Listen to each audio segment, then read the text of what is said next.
Пешеходный переход, который должен был разгрузить утренний трафик на проспекте Зязикова, лишь усугубил дорожную ситуацию. Теперь водителям приходится останавливаться не только на старом пешеходном переходе, но и на светофоре у нового. Чуть дальше расположен еще один, и в итоге на отрезке дороги в 90 метров их насчитывается 3. Однако на самом деле их всего 2, так как на старом был снят знак и стерта зебра. Несмотря на это, люди продолжают им пользоваться.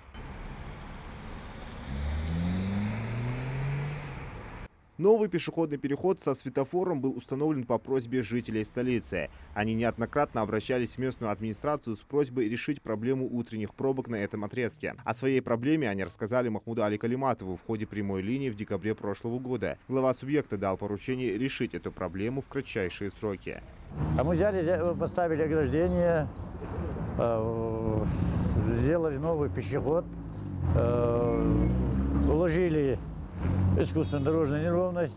Поручение выполнили оперативно, но многие, в основном студенты, продолжают нарушать правила дорожного движения. Некоторые делают это, возможно, по привычке, другие ради экономии времени. Законопослушные граждане осуждают таких, но сами нарушители от комментариев отказались.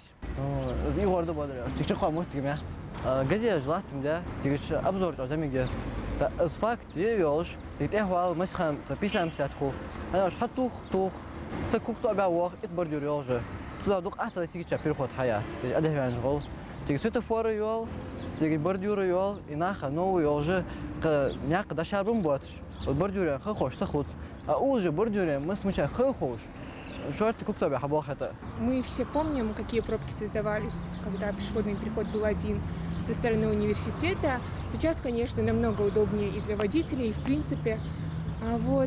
Стоит пользоваться вторым для того, чтобы не создавать эти самые аварийные ситуации. Сотрудники госавтоинспекции не раз напоминают о необходимости соблюдения ПДД, чтобы повысить безопасность на дорогах и снизить уровень аварийности. На данном участке дороги нами проводились профилактические акции, где мы призывали пешеходу переходить дорогу в установленном месте, раздавали специально тематические буклеты. Но несмотря на это, мы замечаем, что пешеходы переходят дорогу не в установленном месте, там, где они привыкли переходить.